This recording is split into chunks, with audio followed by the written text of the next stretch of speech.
Gerakan Aceh Merdeka dideklarasikan oleh Tengku Hasan Muhammad di Tiro pada 4 Desember 1976 di Gunung Halimun Pidi. Gerakan untuk memisahkan Aceh dengan Indonesia berakhir pada 15 Agustus 2005 lewat sebuah perundingan damai antara pemerintah Indonesia dengan GAM di Helsinki, Finlandia.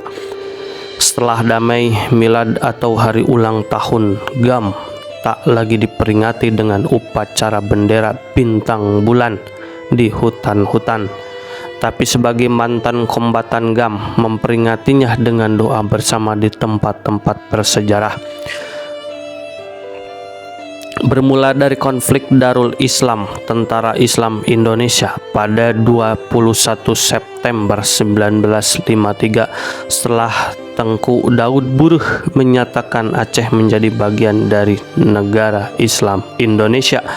Mengikuti jejak Kartosuwiryo di Jawa Barat, perlawanan bersenjata dimulai. Tengku Mahmud, ayahnya Tengku Malik Mahmud yang tinggal di Singapura, terlibat langsung mendukung Daud Buruh. Jabatannya sebagai duta, rumahnya menjadi tempat singgah bagi tokoh-tokoh yang ke luar negeri mencari perbekalan perang dan membangun diplomasi dengan negara luar. Kerap menjadi tempat mengadakan rapat-rapat. Tak heran rumah selalu ramai dan jadi terminal bagi orang Aceh yang ke sana.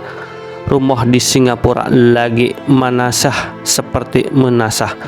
Kisah Tengku Malik suatu ketika kepada tim. Kala itu Tengku Malik masih berusia 14 tahun, anak sekolahan. Banyak merekam perbincangan rekan ayahnya, membuat Malik muda paham mendalam tentang Aceh. Dalam perjuangan dan politiknya perlahan dia tertarik, dan karena masih muda menyimpan hasratnya untuk ikut serta. Malik muda sering mendapat tugas membaca surat yang datang dari para tokoh gerakan. Dia disuruh baca oleh ayahnya. Setelah itu dia juga menulis balasan sesuai dengan perintah sang ayah. Juga bertugas sebagai pencuci foto kegiatan DITII di Aceh. Dia banyak melihat gambar ketika foto sudah jadi. Sebuah kejadian tewasnya ratusan masyarakat Aceh dalam perang DITII di Aceh mengubah hidupnya. Pada 1954, insiden itu dikenal sebagai tragedi Pulo Cot Jempa di kawasan Lepang, Aceh Besar. Saat itu ratusan warga tewas oleh tentara pemerintah karena dikaitkan dengan pemberontakan DITII. Peristiwa diberitakan beberapa media nasional seperti Indonesia Raya, lalu ditulis kembali oleh media terbitan luar negeri seperti New York Times, Washington Post yang terbit di Amerika Serikat. Hasan Tiro menilai tewasnya massal itu sebagai bentuk genosida. Dia melancarkan protes ke pemerintah Indonesia, mengirim ultimatum pada Perdana Menteri Indonesia Ali Sastro Amijoyo yang dianggapnya telah bertindak fasis. Surat terbuka tersebut kemudian membuat heboh Indonesia, apalagi surat itu disiarkan oleh beberapa surat kabar Amerika dan beberapa surat kabar di Indonesia terbitan Jakarta seperti Abadi, Indonesia Raya, dan Kengpo. Dalam surat itu secara terang-terangan Hasan Tiro mengatakan bahwa kabinet Ali Sastro Amijoyo telah menyeret bangsa Indonesia ke dalam lembah reruntuhan ekonomi, politik, perpecahan, dan perang saudara. Bahkan Hasan Tiro melaporkan kejadian itu ke agenda PBB. Pemerintah Indonesia kemudian mencabut kuasa diplomat Tengku Hasan Tiro. Tak lama kemudian beliau balik arah mendukung DITII, lalu menjadi menteri berkuasa penuh dan duta besar Republik Islam Indonesia, Negara Islam Indonesia di PBB dan Amerika Serikat. Pemerintah Indonesia pernah meminta agar Tengku Hasan Tiro diekstradisi tapi beliau mendapat jaminan dari pemerintah Amerika Serikat.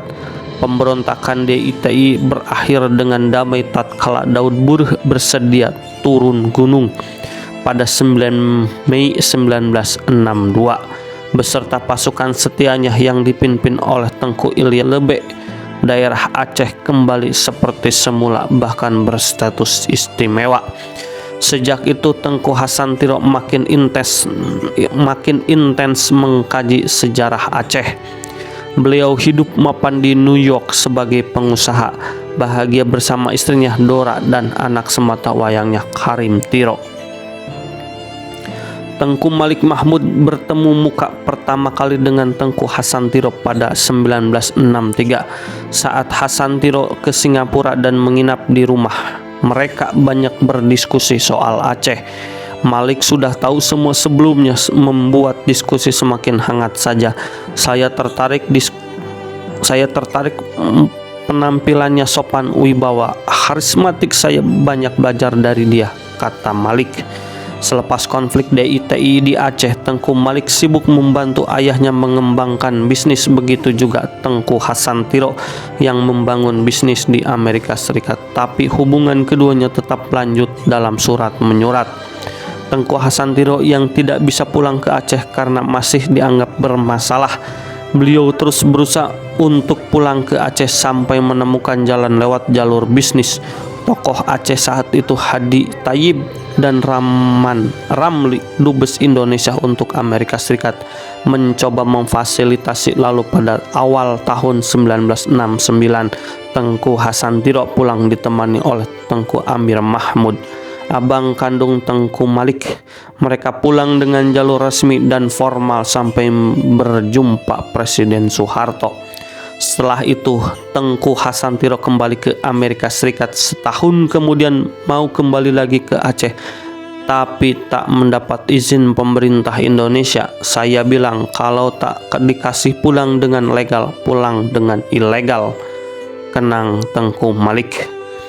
Sampai kemudian pada tahun 1974 saat Tengku Zainal Abidin, abang Tengku Hasantiro, meninggal dunia. Dengan alasan itu beliau mendapat izin membesuk asal tak menyentuh sisi politik dari Amerika. Tengku Hasantiro menuju ke Kuala Lumpur dan di sana Tengku Malik sudah menunggu. Dari Kuala Lumpur mereka menuju Medan, Sumatera Utara. Di sana Tengku Mahmud Usman Lampoh Awe sudah menunggu dengan 2 mobil. Mereka kemudian menuju ke rumah Zaini Abdul di Kuala Simpang. Saat itu Zaini berprofesi sebagai dokter di puskesmas setempat.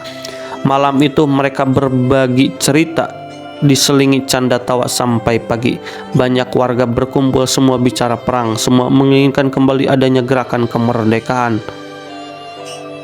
Dalam perjalanan sepanjang Medan Pidi, mereka kerap singgah di warung-warung. Tengku Malik mengingat Tengku Hasantiro saat itu memakai peci dengan baju safari kuning, juga memegang tongkat. Dimanapun mereka singgah selalu ramai disambut warga. Di Pidi mereka diikuti intel pemerintah. Di sela-sela senda gurau banyak orang bertanya, Tengku Pajan tak meperan lam, kapan kita perang lagi, kenang Tengku Malik. Setelah kepulangan itu mereka kerap bertemu di Singapura dan membahas politik Aceh. Beberapa tokoh dari Aceh juga datang, sampai kemudian sebuah kesimpulan diambil bahwa gerakan kemerdekaan harus dideklarasikan. Persoalan ketidakadilan dan kesejahteraan yang belum didapat warga Aceh menjadi dasar utama perbandingan terbalik dengan kekayaan alam Aceh. Tengku Hasantiro terus mencoba pulang kembali ke Aceh tapi belum berhasil. Baru pada 30 Oktober 1976 beliau berhasil masuk Aceh dengan sebuah kapal motor kecil melalui perairan Pasilahok, Kecamatan Kembang Tanjung, Pidi. Beliau juga membentuk kabinet yang terdiri dari Muhtar Hasbi, Zaini Abdullah, Husaini Hasan, Zubir Mahmud, Amir Ishak, Tengku Ilyas Lebe, Tengku Muhammad Usman Lampoih Awe, Malik Mahmud, Amir Rashid Mahmud, dan Komandan Tentara Daud Hussein alias Daud Paneh serta Umar. Walhasil Tengku Hasantiro menjadi buruan kelas wahid pasukan keamanan pemerintah. Dicap pemberontak yang merongrong stabilitas keamanan Indonesia. 3 tahun lamanya Tengku Hasantiro bergerilya memimpin pasukannya di belantara Aceh. Pada 28 Maret 1979 beliau meninggalkan Aceh melalui sebuah pelabuhan kecil di pesisir Jeneb, Birun. Ia kembali ke Amerika Serikat hingga akhirnya menetap di Alby, Norsborg, Swedia. Beliau memimpin pemberontakan dari sana. Sebagai salah seorang menteri atau mentro dalam kabinet GAM, Tengku Malik Mahmud mendapat tugas berat. Keberadaannya di Singapura batas langsung dengan Indonesia membuatnya jadi penghubung antara Walinangro dengan Hasantiro. Menjadi penghubung antara Walinangro, Tengku Hasantiro dan para gerilyawan. Jika Wali berhalangan, saya yang menjalankan tugas, jelasnya. Tengku Malik mulai dari memasok senjata sampai merekrut pasukan untuk dilatih.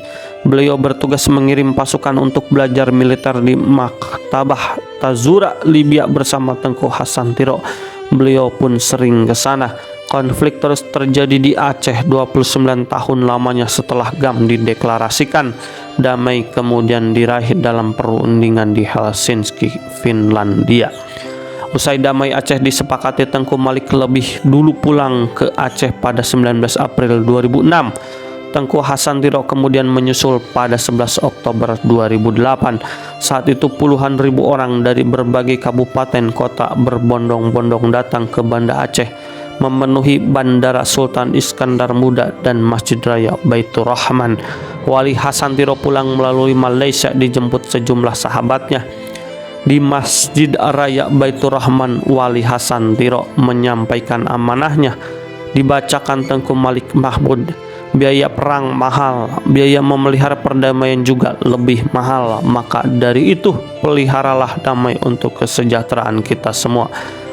Bagi Tengku Hasantiro, kepulangannya ke Aceh adalah janji yang ditunaikan sekaligus menumpahkan kerinduan kepada tanah leluhur.